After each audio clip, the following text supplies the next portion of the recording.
Karena itu lillahi mulkus samawati wal ardh, semua yang ada di jagat raya ini adalah milik Allah Subhanahu wa taala. Termasuk kekayaan yang kita miliki, rumah kita, harta kita, termasuk kendaraan kita, semuanya, kebun-kebun kita, sawah kita dan sebagainya, itu adalah kekayaan yang Allah berikan kepada kita. Dan ini merupakan amanah. Kalau tadi ya, dalam kuliah tadi sebelumnya saya katakan bahwasanya raga itu merupakan amanah, maka amanah yang kedua adalah harta. Harta yang Allah berikan kepada kita itu titipan, karena ada saatnya nanti akan dikembalikan. Ada saatnya dia akan kembali kepada Allah SWT. Akan ada saatnya nanti dia akan habis, akan hilang. Karena memang sifatnya dunia itu kan tidak akan selamanya, enggak fan, kullu man 'alaiha fan. Semua harta itu fan, akan sirna binasa. Oleh karena itu kita harus sadar, sebelum harta kita sirna, sebelum harta ini mendatangkan masalah, maka kita gunakan. Ya, kita gunakan dengan kebajikan, kebaikan, dengan rasa sebagai wujud kesyukuran kepada Allah Subhanahu wa taala. Bersyukur. Jadi nikmat luar biasa. Yakinlah dengan harta yang banyak, dengan bersyukur, maka akan bisa mendatangkan keberkahan. Dengan merasakan kebahagiaan dan merasakan yaitu kesehatan kita dan sebagainya. Karena harta yang sudah kita syukuri itu biasanya harta itu barokah. Harta itu memberikan yaitu potensi yang luar biasa. Bisa menyehatkan, bisa mengafiatkan, bisa menyelamatkan juga, bisa mendatangkan yaitu barokah, bisa mendapatkan doa-doa dari orang yang memang mendapatkan bantuan dari kita. Sekarang ditunggu dinanti. Dengan harta yang kita miliki itu ditunggu dan dinanti oleh saudara-saudara kita sebangsa, setanah air untuk yaitu menyalurkan dana-dana itu, harta yang kita miliki. Dengan tidak memandang apakah itu orang Islam atau tidak Islam. Karena apa? Kita berbuat baik itu kalau kita melihat orang susah sih apapun juga. Karena dalam ajaran Rasulullah SAW itu kita mengasihi anjing yang kehausan saja itu surga. Karena pernah ada seorang sahabat Nabi bertanya, Rasulullah, ini saya melihat seekor anjing, kemudian dia menggonggong, kemudian dia itu menjulurkan lidahnya karena kehausan, diambilnya itu air, kemudian kita berikan air itu, hilang hausnya. Apa kata Rasulullah? Walaka fil jannah, maka walaka jannah, engkau akan mendapatkan surga. Jadi ini harta yang kita gunakan ini atau yang kita miliki itu harus digunakan untuk hal-hal kebajikan seperti itu. Karena sebagai wujud manifestasi rasa syukur kita kepada Allah Subhanahu wa taala.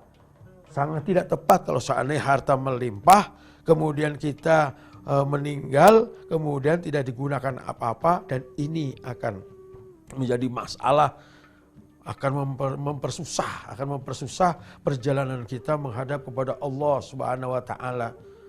Tapi harta-harta yang memang digunakan untuk kepedulian, untuk kecintaan kepada orang lain, untuk membahagiakan orang lain, nah ini yang luar biasa.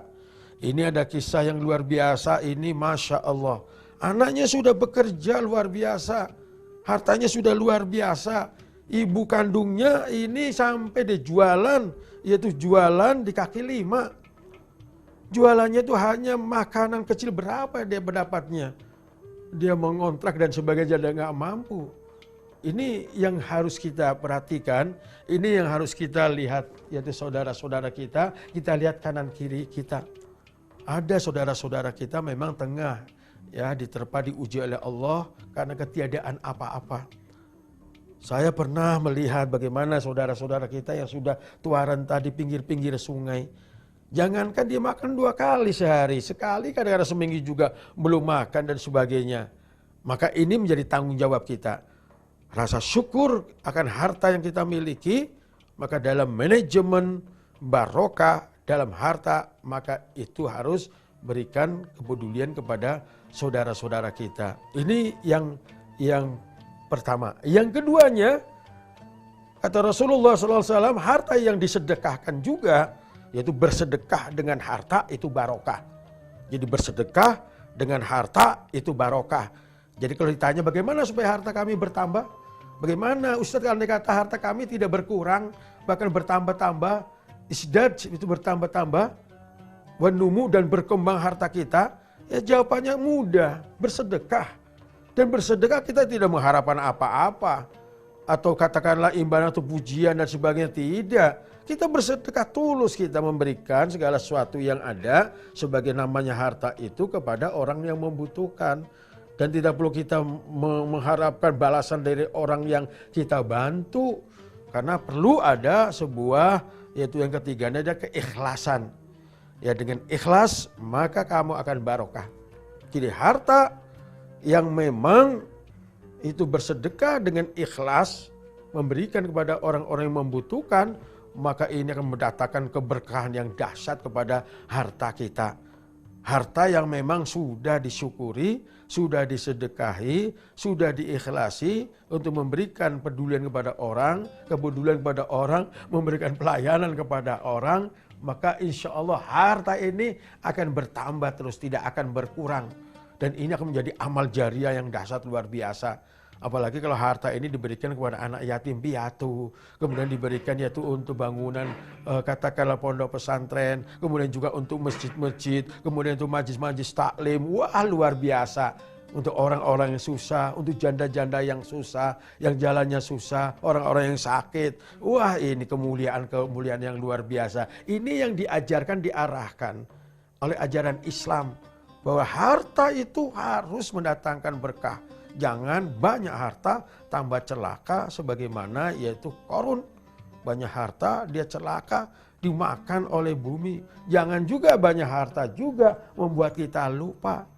Tapi harusnya kita banyak harta semakin kita yaitu menyapa orang-orang yang membutuhkan bantuan, uluran tangan dari kita orang-orang yang mempunyai harta. Oleh karena dalam ajaran Islam istilah adanya di samping memang bersedekah, itu juga ada istilahnya yaitu wakaf. Wah ini wakaf luar biasa. Ini wakaf dasarnya luar biasa juga ini. Kemudian ada zakat, kemudian ada untuk usaha dalam penggunaan harta ini bisa saja macam-macam. Ini luar biasa. Jadi kalau seandainya ada digunakan misalnya untuk kerjasama dengan orang-orang yang punya tenaga tapi nggak mempunyai harta, ini bisa kerjasama dalam mudharabah atau dengan kita katakanlah berinvestasi dan sebagainya dalam masalah harta.